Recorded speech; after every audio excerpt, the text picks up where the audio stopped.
కానీ అసలు మీకు సంగీత పరిజ్ఞానం ఎలా వచ్చింది సార్ ఇంత? సో నైస్ ఆఫ్ యూ అండి. ఎలా వచ్చింది అంటే మీకంటే? ఒక మంచి ప్రశ్న వేశారు.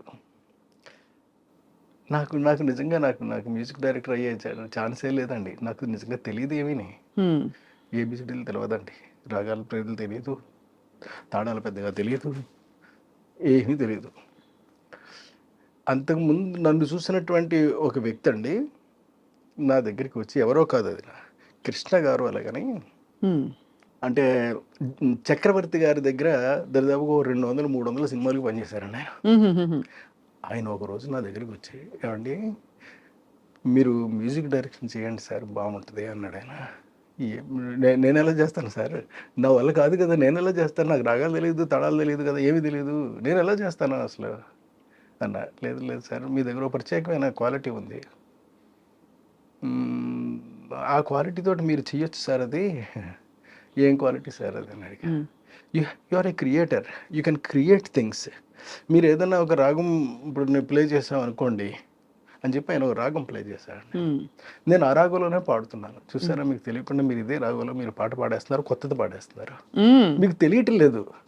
So you can become a music director. మీకు ఒక రహస్యం చెప్పనా, మీకు చక్రవర్తి గారికి కూడా తెలియదు.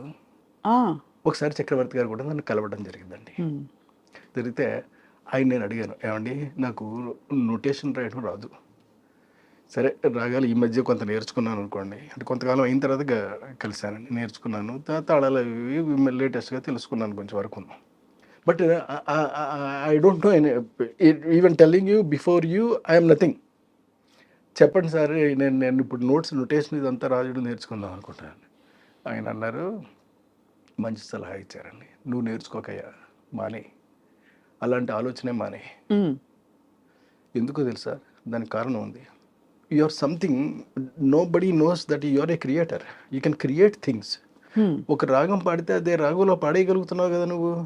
ఒకవేళ రాగాన్ని తప్పించి పాడితే ఇదేదో కొత్త రాగులాగా ఉందని చెప్పగలుగుతున్నావు కదా, ఇంకా అంతకు మించి కావాల్సింది ఏముంది. అంతేనా? నేను అంతే చేస్తాను, నాకు నోటేషన్ రాయడం రాదు అని చెప్పాడు ఆయన, మహానుభావుడు. ఆయనకి నేను నమస్కరించుకుంటాను.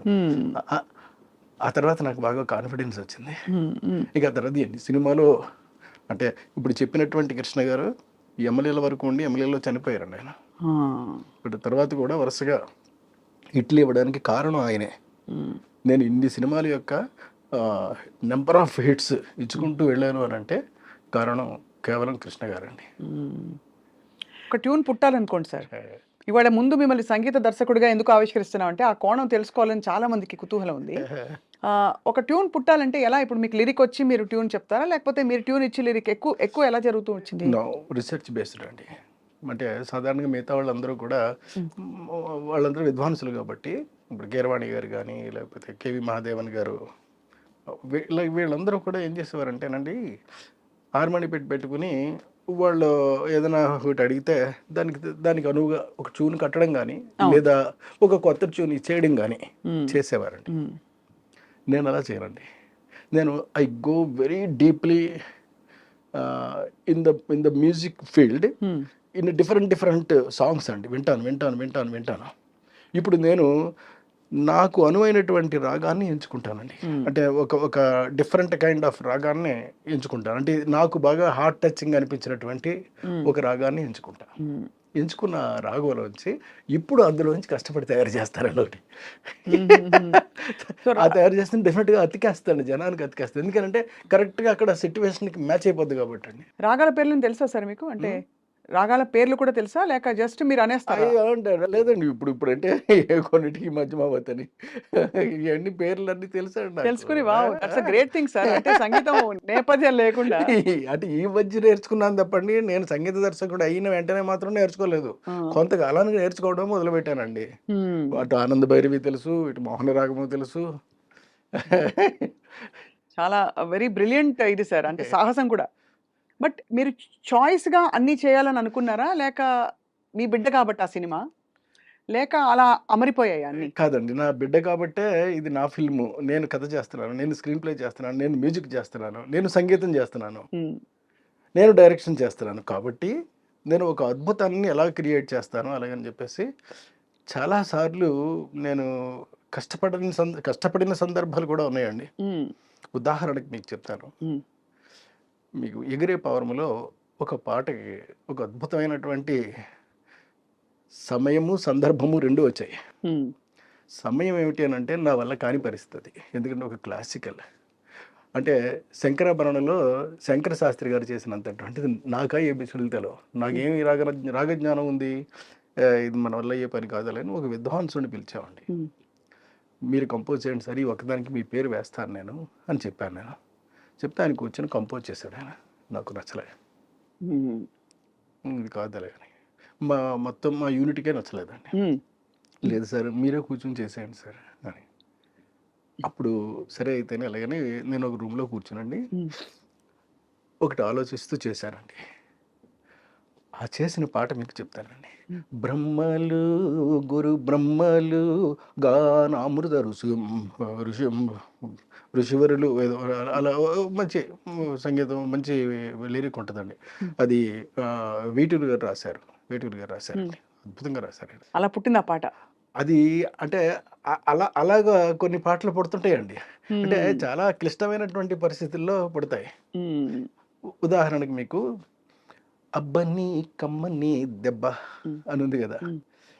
ఇది ఏ రాగంలో చేశాడా అని అంటే శివరంజని రాగంలో చేశాడండి. అవును, కరెక్ట్. మీకు తెలుసు కదా. శివరంజని రాగాన్ని నేను వంట పట్టించుకునండి.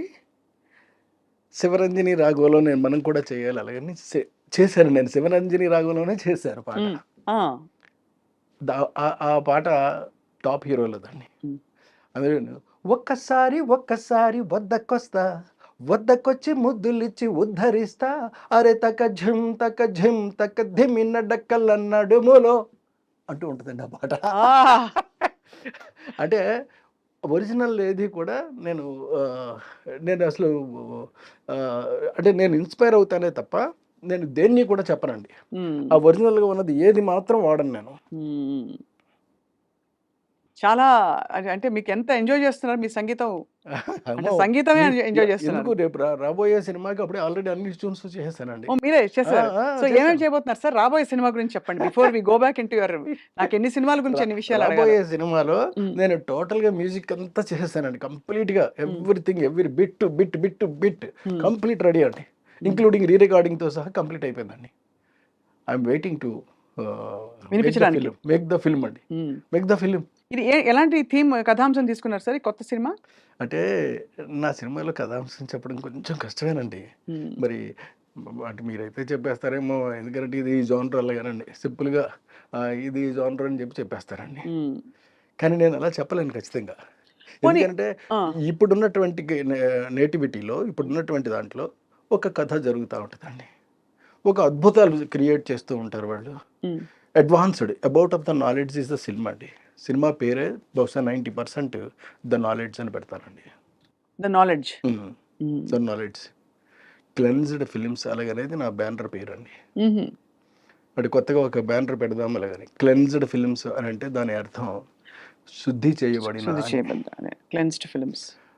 పైగా ఏదో భగవంతుడి దయ వల్ల నా నుంచి వచ్చే సినిమాలు కూడా మీరు అన్ని క్లీన్ సినిమాలే. మీరు క్లీన్ సినిమాలకి ఉంటాయండి. Care of address. ఆ, హాయిగా సార్ ఈ మధ్య మామూలుగా యూ సర్టిఫికేట్ సినిమాలకు వెళ్ళినా ఎక్కడో యూ బై ఏ ఏదో ఒకటి ఇచ్చినా పక్కన కూర్చుని ఎక్కడో అక్కడ కొంచెం ఇబ్బంది పడి కొంచెం బాత్రూమ్కి వెళ్ళరమ్మా అని పిల్లల్ని పంపించడం అలాంటి సినిమాలు కామన్ అయిపోయాయి.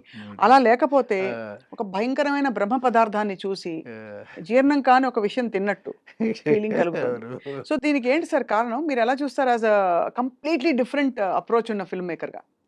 అప్రోచ్ ఉన్నటువంటి ఫిలిం మేకర్గా చెప్పమంటే మాత్రం టోటల్గా నేను సినిమాని నేను మిగతా వాళ్ళు ఆలోచించేటటువంటి దృష్టిలో ఆలోచించనండి. ఎక్కడ అబ్సర్డిటీ ఉండకూడదు ఫస్ట్ పాయింట్. ఎక్కడ డబుల్ మీనింగ్ డైలాగ్ ఉండకూడదు సెకండ్ పాయింట్. ఆఖరికి పైవిట చెంగు తొలగినప్పటికీ కూడా దాన్ని కట్ చెప్పి నేను కూడా చెప్పనండి వాళ్ళకి, ఆర్టిస్ట్కి అండి. పక్కన ఉన్నటువంటి కో డైరెక్టర్ అసిస్టెంట్ డైరెక్టర్ వాళ్ళకి వెళ్ళి చెప్తారు, అడిగితే వాళ్ళు చెప్తారండి. అమ్మ కొంచెం పైవిట అని అలాగే అలాగే తీస్తాను సినిమాలు. చాలా గ్రేట్ సార్ ఎలా నిలదొక్కున్నారని. బికాస్ ఎస్పెషలీ మీరు వచ్చిన ఎరా కూడా అసలు పాటల్లోనే భయంకరమైన బూతు నార్మల్. నా లెక్క ఏమిటేనంటేనండి, చాలా మంచి సినిమా. ఇప్పుడు నా నుంచి క్లెన్జ్డ్ ఫిల్మ్సే వస్తాయి తప్ప మామూలు ఫిల్మ్స్ రావు, బూత్ మరి సినిమాలు రావు అనేటటువంటిది నిర్ధారణ అయిపోయినటువంటి అవును. స్టాంపు పడిపోయినటువంటి వ్యక్తిని నేను. మళ్ళీ క్లెన్స్డ్ ఎందుకు పెడుతున్నారు? ఎందుకు పెడుతున్నాను అని అంటే నా సినిమాలు శుద్ధి చేయబడినటువంటివి మాత్రమే ఉంటాయి అని చెప్పడం కోసం. హ్మ్. అంచేత దాని బ్యానర్ పేరు అది పెట్టుకుంటాను. బ్యానర్ పేరు ఏదైనా పెట్టుకోవచ్చు కదా. ఇంతకుముందు పెట్టుకోవచ్చు. మనీషా ఫిల్మ్స్ పెట్టుకున్నానండి. అవును. మనీషా, అవును. కరెక్ట్. అవును, మనీషా